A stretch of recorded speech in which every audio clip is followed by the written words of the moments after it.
if I were to blindfold, or you can try this, blindfold one of your friend or relative or colleague who is not a car person, alright, you blindfold him or her, put her in the X1, take her for a drive around the same route, and then you take him or her out, put him or her in a Proton X70, go through the same route. I can assure you, he or she will say the X70 is the more expensive car.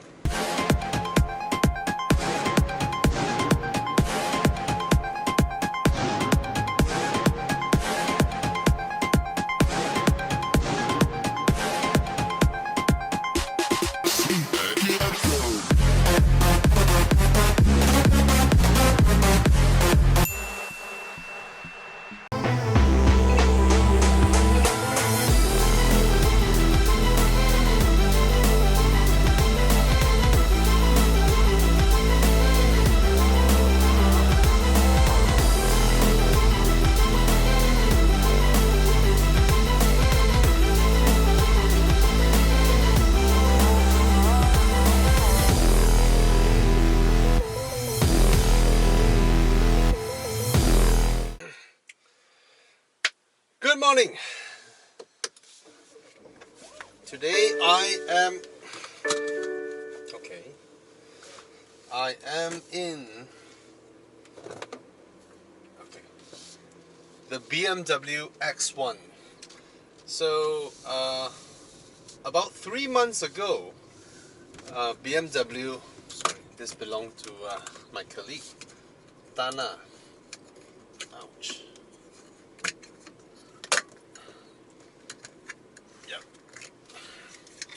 This happens very often because we change cars and drive around. Okay, 3 months ago, BMW made some news with the little brother of this variant, which pushes the price down by another 10 plus grand. So that one is 215,000, but of course with the sales tax exemption, it became 208, and that was a big news because 208 means... Hello. Oh, thank you. Thank you, Rabi. Thank you. That means perception-wise, you could technically purchase an X1 below the price of a Toyota RAV4. And this also puts the BMW X1 within the range of, say, a Mazda CX-8 or a Mazda CX-5 diesel. Yes, it will be about 20,000 ringgit above the Mazda CX-5 diesel. Nevertheless,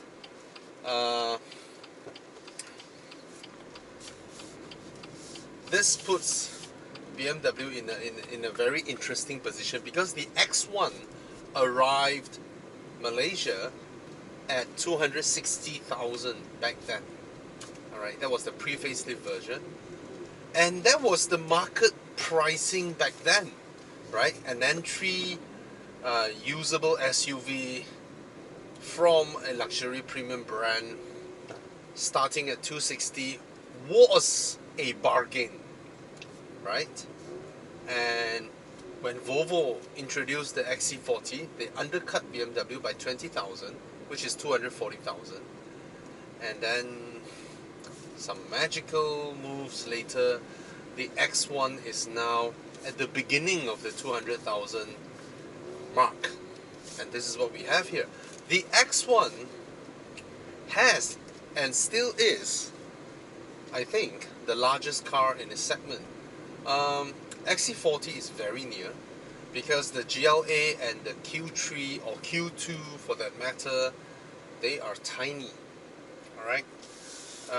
The X1 and the XC40 is nearer to the size of the Tiguan, even though Tiguan is more spacious. I just saw two Grab motorcycle running their respective traffic lights, risking their life for 5 ringgit in front of me. Anyway, So the X1 is now the cheapest premium SUV, or so they say, because BMW is considered a premium brand, right? So fundamentally, the car did not change much, but of course, they updated the specifications. Now you have um, lane detection, assist, or warning. And as I got too close to a car, approaching it with speed, a warning will come up and tells me that means this car has those automatic braking assist function. It has those so-called advanced driver system, but it's not semi-autonomous or that sort of thing yet. Still exclusive to the XC40 in this range. Now, BMW has really pushed down the pricing of the X1, but has they taken out a lot of stuff? Well, they give you the proper M Sport steering. You know, this steering wheel has got to be one of the best to grab, to hold, to feel. In fact, I might consider changing this steering wheel to my BMW as well. It's just so nice. The pedals are so huge, great to the touch, and you get the full iDrive 6, not the 7, which through the evolution of iDrive, I now kind of find the 6 is, to me, easier to use because it's very straightforward. But it is still the cluster-based system. That means the UI design is more suitable for a click wheel as opposed to touch sensitive. Not many car makers have properly adapted to a touch sensitive environment. Alright, Volvo makes the best one currently. Porsche redesigned their UI, launched a new one to be touch sensitive, and then they are everywhere. It's one of the worst touch sensitive or touchscreen based UI systems out there. Porsche, one of the worst. Alright, everything is everywhere. But of course, once you get used to it, you'll be able to use it, and it is still a pretty system, but it's just everywhere. Okay, Mercedes is no longer the sore thumb where people like to point it out, because back then iDrive was a lot better than Command, but now that iDrive did not progress and Command system progress, and they both to me now are very similar. Gone are the days where when you're using Command system you need to move to the upper menu and the lower menu and all that. They have changed it, and iDrive did not improve, and to me they're equal now. Audi went full touchscreen unnecessarily, removed all the knobs, removed their MMI control. It's horrible, but still easy to use, but it's a whole new adaptation. Anyway, we're back to this. This is a bit like the widget screens and all that. So I won't touch too much on this, which I've already touched quite a bit on it. Okay, how does the car drive? How does the car insulate? How does the car make you feel?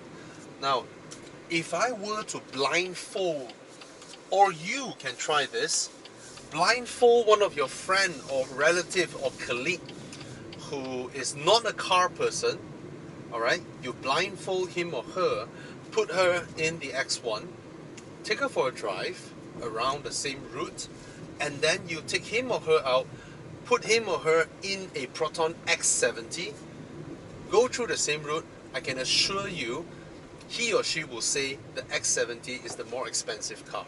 Yes, this car, in terms of NVH, in terms of ride, in terms of day-to-day driving, going through rough roads, potholes, or speed bumps and all that, it rides poorer, or I can say it rides sportier than an X70.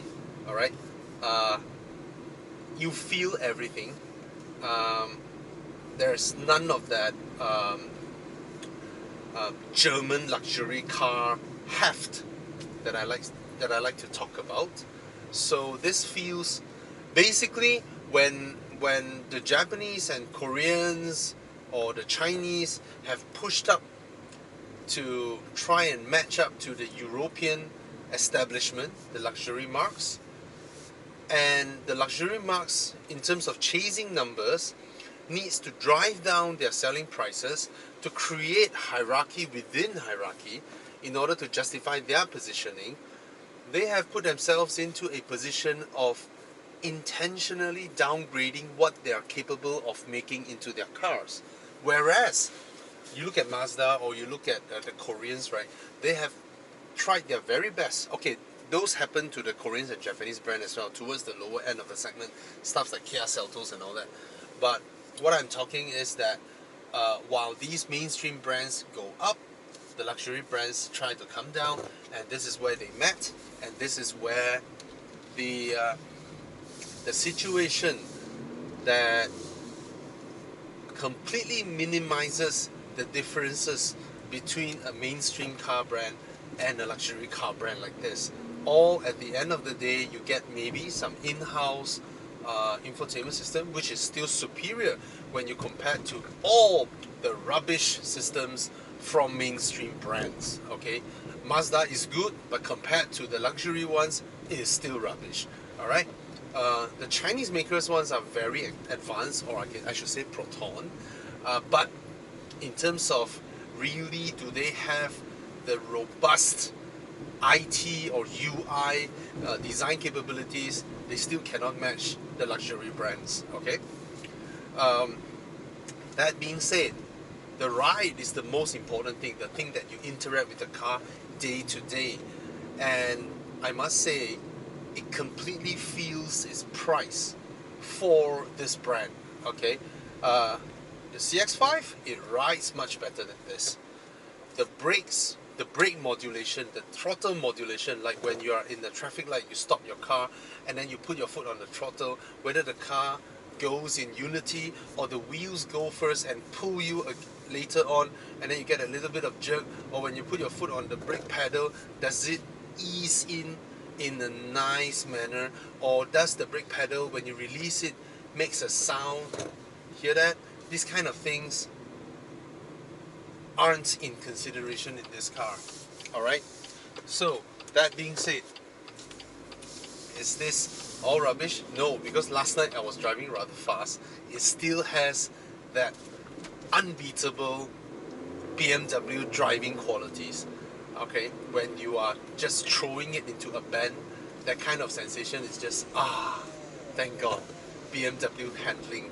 Okay, but it's not that you can't get that from, let's say, a Mazda or a Volvo XC40, all right, or a Subaru for that matter. It's just that different transmissions, different drivetrains would have that in-between differences that you can feel day to day. All right.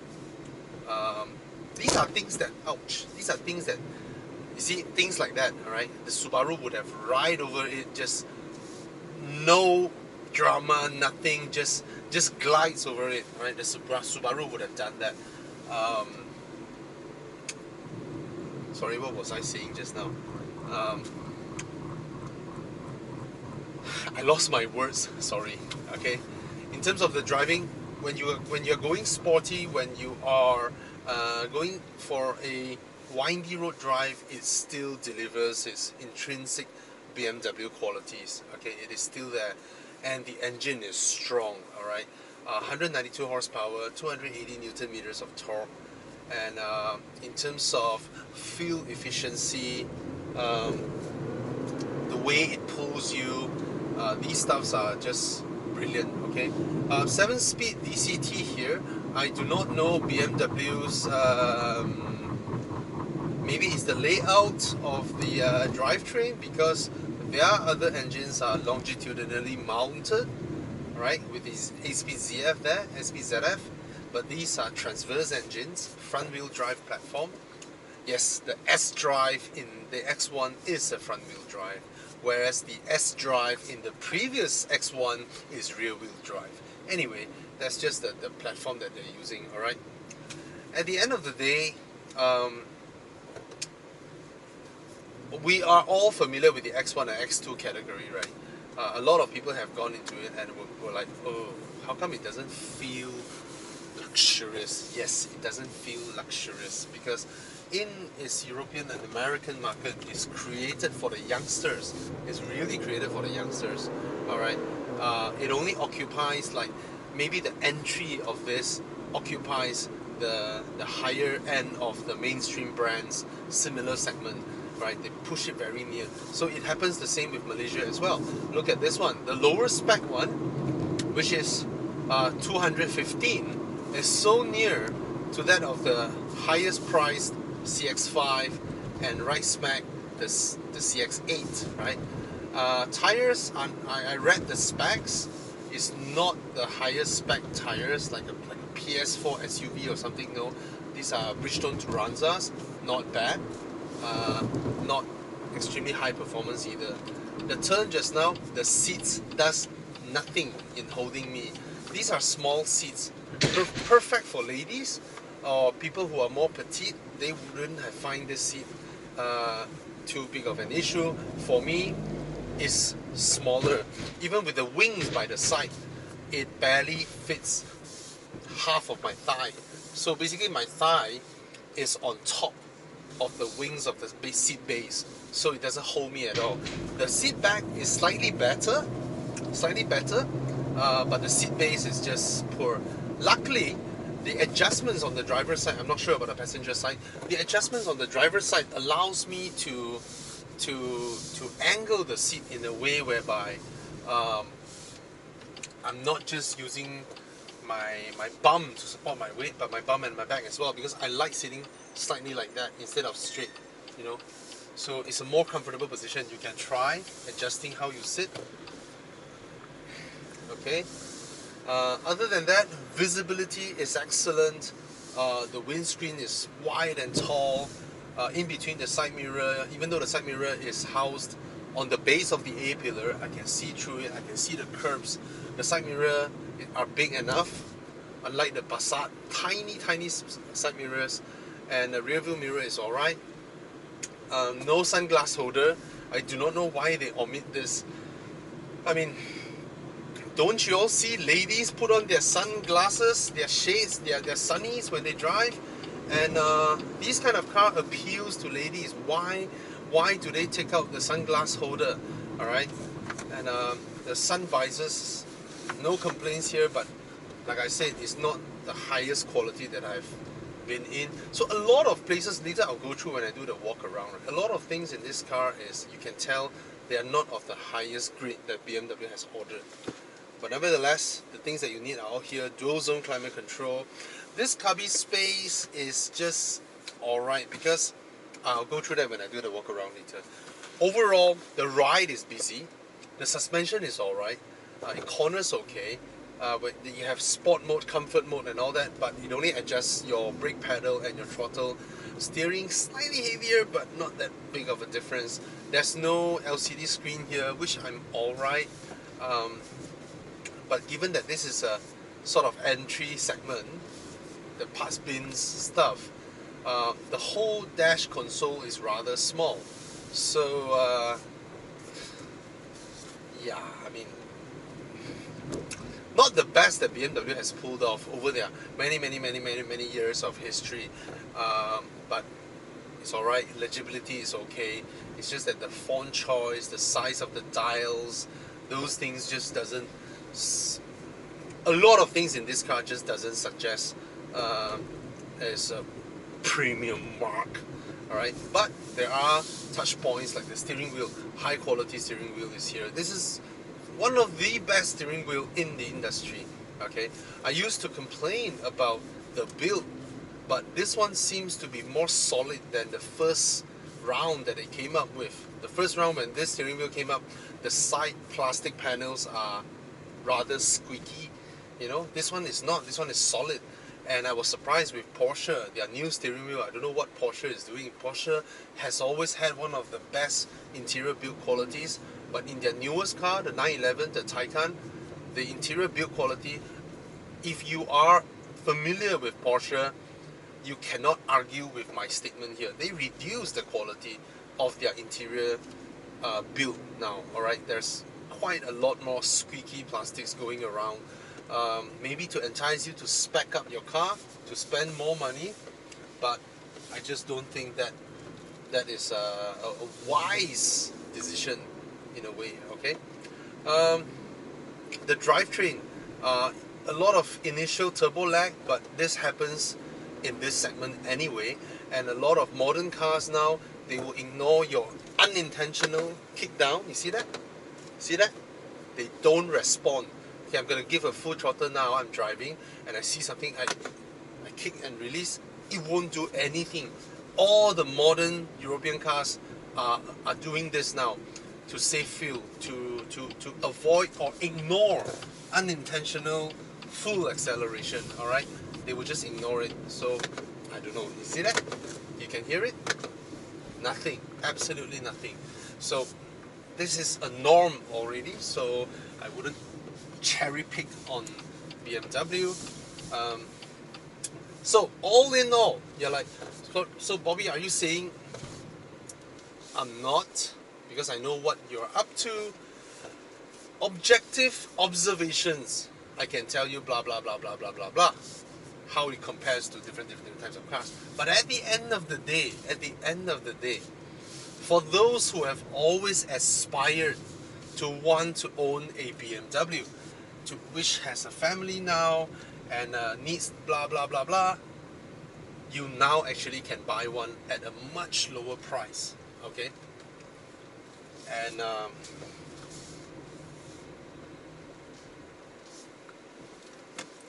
that means that BMW gave you less reason to ponder and hesitate, okay? But at the core of it, is this car BMW's best effort? Nope, definitely not. Compared to an XC40, okay, a Volvo XC40, that car is miles better built than this car.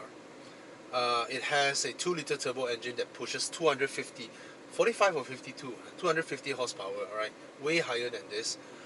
Torque is 350 versus this one 280. And in terms of interior quality, specs, safety, seats, every single thing that comes up to dollars and cents, the Volvo XC40 beats this car by a very, very wide margin, given that pricing is only about 25,000 more.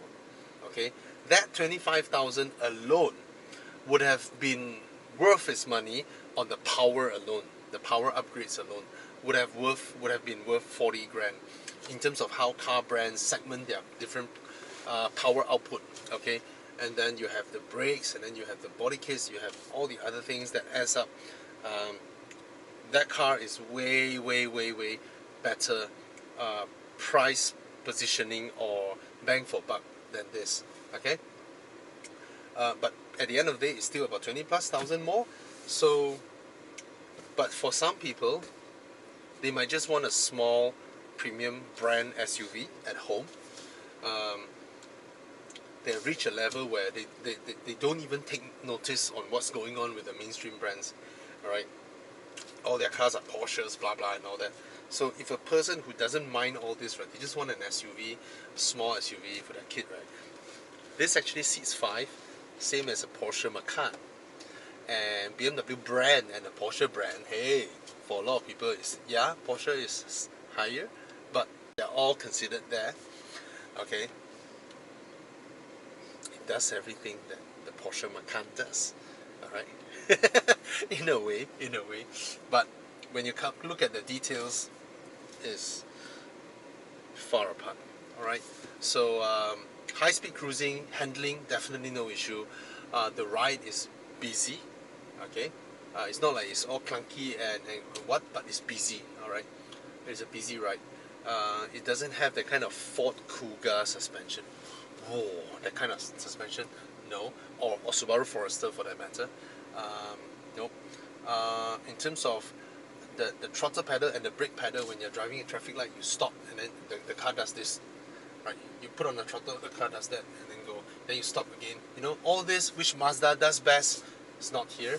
And then when it comes to NVH, road noise, wind noise, you know, how the car comfortably rides you, right? The X70 does better. Okay, let's go through the car. Cheers.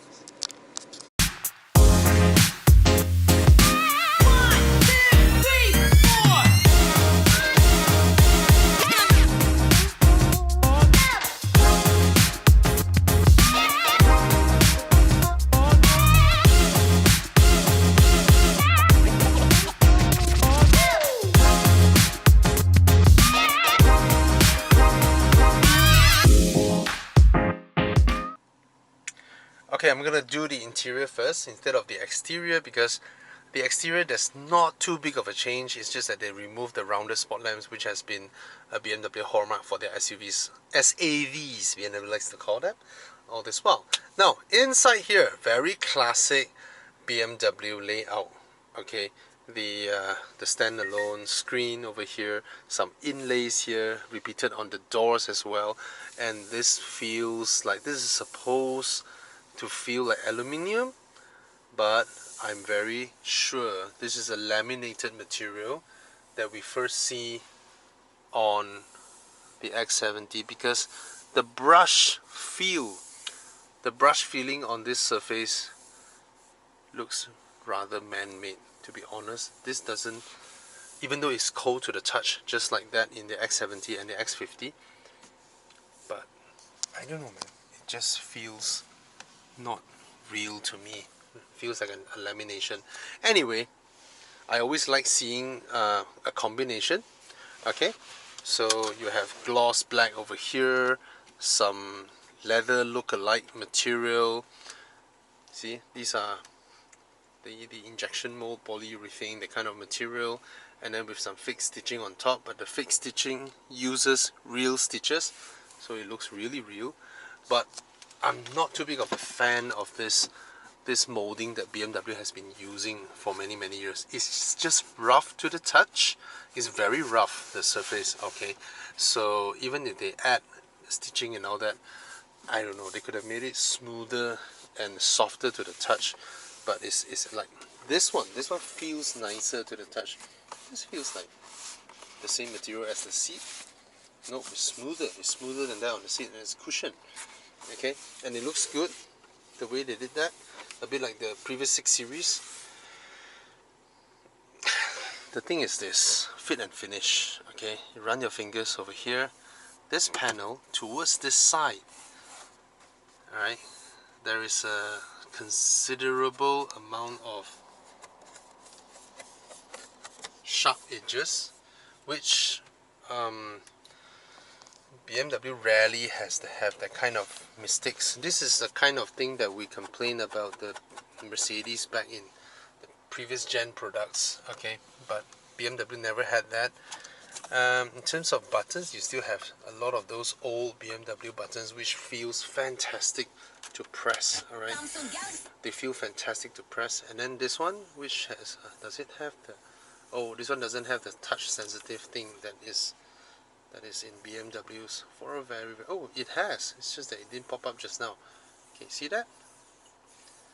I really like this kind of subtle things that BMW does in their cars all these years, right? They never shout out about it.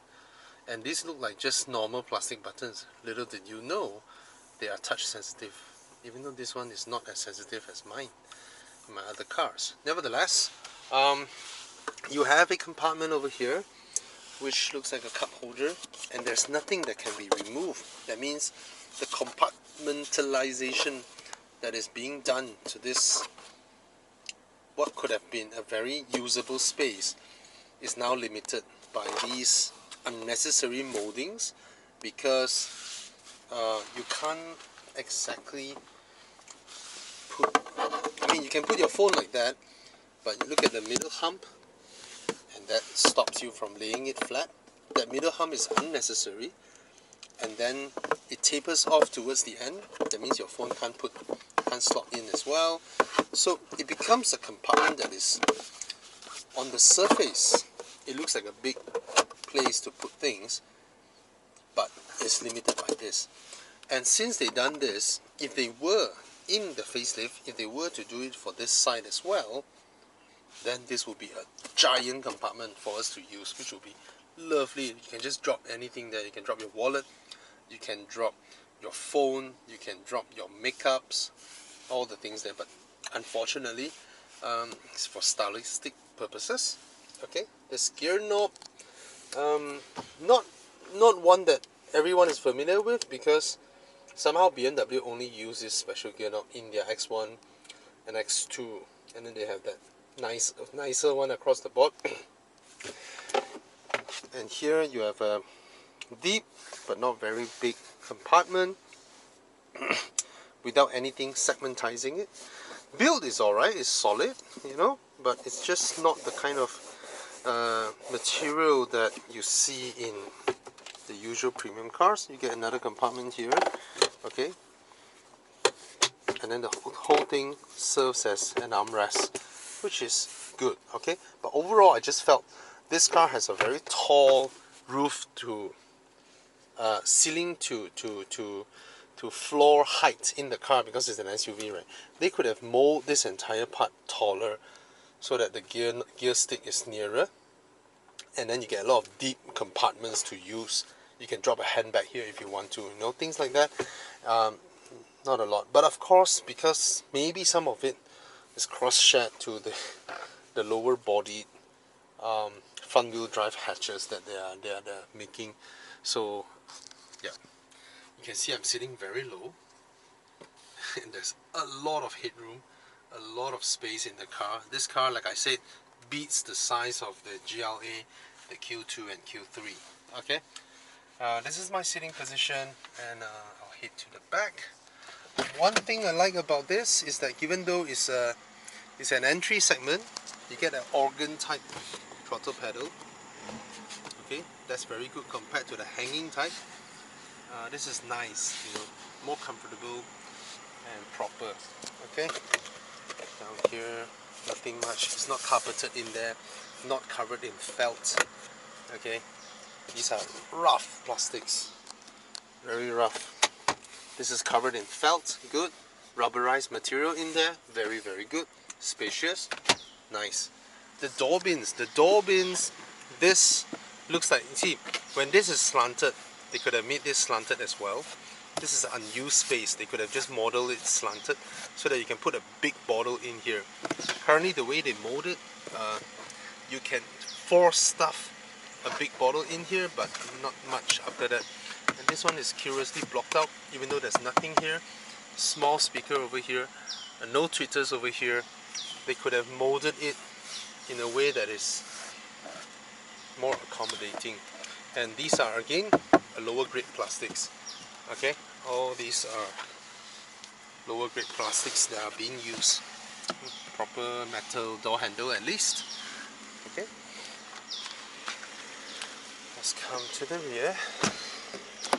Ouch. Unlock. I don't know why BMW decided to put a lock and unlock button over here. They've always been in the middle so that the passenger can lock and unlock the car. Now that this is an entry segment, they don't put the button over there. So when you come down from the car, the passenger have to lean over to lock and unlock here, which is rather inconvenient and a reverse decision that is not welcome. Now look at this. A lot of the molding that they did for this center console is for lower cars, lower riding cars, right? And now that this is an SUV, and you see what I mean here? The whole car is taller, but they reused this, they mounted this on top. And now you have an aircon blower that is, I used to joke and call them the ball coolers. This one can't even reach your balls. Yes, you can adjust the angle to blow air up, but it's really mounted very low. Alright, USB ports are here, USB-Cs. Right, can you see that? But this is mounted really low. So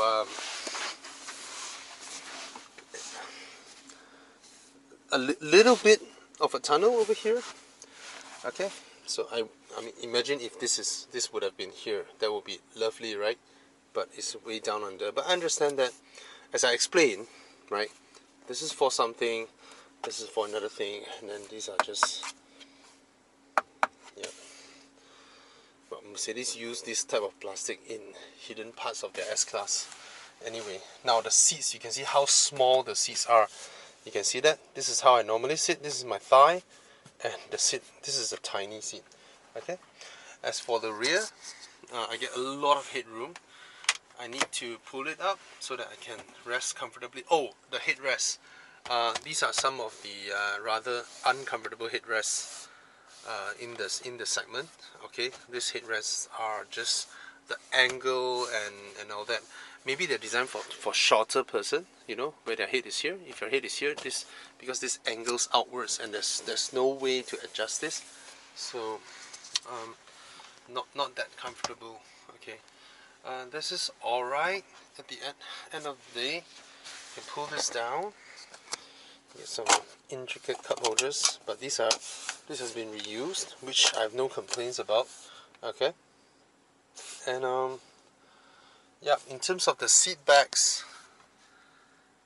it's more or less the same as the Volvo XC40 or the Porsche Macan. Alright, this kind of car, because it's compact, they have to angle the seat back to be slightly straighter. Alright, but like I said, if you have a lot of room, you will want to slouch. But the moment you slouch, you will feel the seat back is very upright. Okay, so given that this one is just about alright, you know, I have a palm of room, knee room here. I can slot my feet in between the base of the seat rails and the base of the rear seat, which means that we won't be fighting for space when there's 3 passengers. Right, I can put like that, another person can sit here, but you seldom will sit all 3. And then this is a party trick that the Japanese has taught the Europeans, which is to mount the third seat belt at the top of the roof with this, and then you pull this here.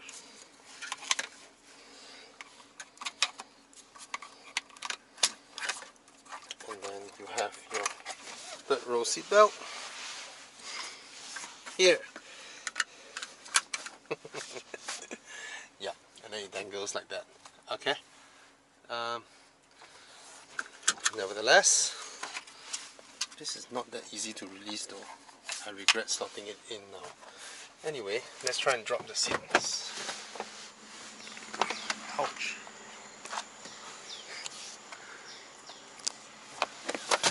Very nice. You pull and then it's spring loaded, so that is it 3-way? Lovely. 40-20-40 split. This means when you're carrying a long object, oh, they can even change the angle of the seat. That means you can free up some room in the back if you need to. Look at that, there's a gap here. I can pull this lever and then push it down slightly more. So that means when you're carrying a long object, you can fit the long object through here and 2 persons still gets to sit. Alright? Sorry for the dirt, but it's not me doing it, it's my colleagues. Now the boot is huge for the size of the car. The boot is very, very usable.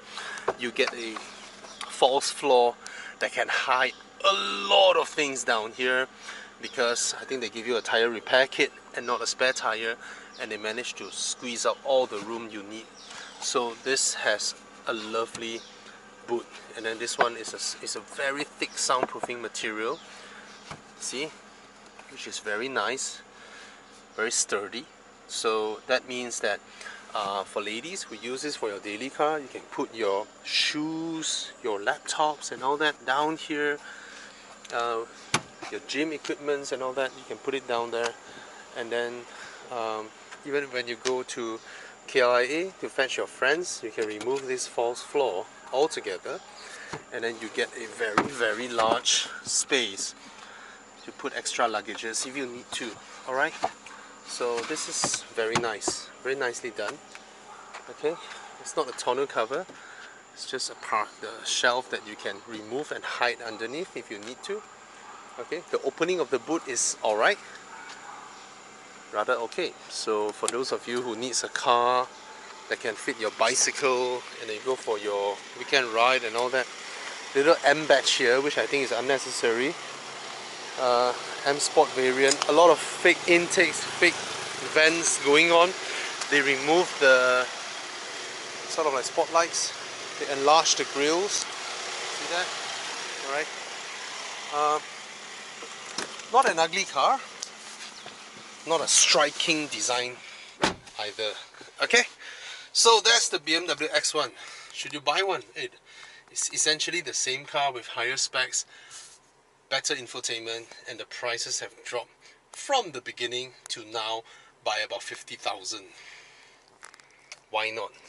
And don't forget, when you buy a BMW, you get things that you don't get in other car brands. Of course, now it's no longer free, but you still have access to concierge service by paying a service charge. You still have this. This is, no other car brands in Malaysia has it. Let's say you're driving this car. I'm going to use this example again.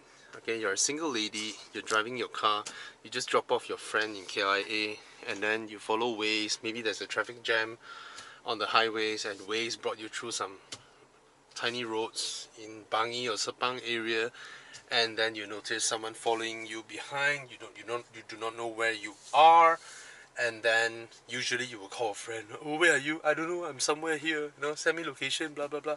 Or if you call the police, where are you? You can't tell, blah blah. You press this button, SOS, a BMW personnel will talk to you, and then they would have already know where you are. Okay. Another thing is, let's say you go into an accident, your airbags deployed. This thing here will call the authorities for you or the emergency services and already give them your location. Only BMW has it. These are things that you don't get in your usual mainstream brands because they're still struggling with this. They haven't even sorted out a proper infotainment system apart from Mazda. Others are still using the vendor type, you know. They tell the vendor what they need, what they want, and then the vendor will come up with something which is so easy to do, and then just change the interface and then get it approved and then supply it into their cars. Right? There's no concerted effort in integrating their software UI with the car's connected drive and all that.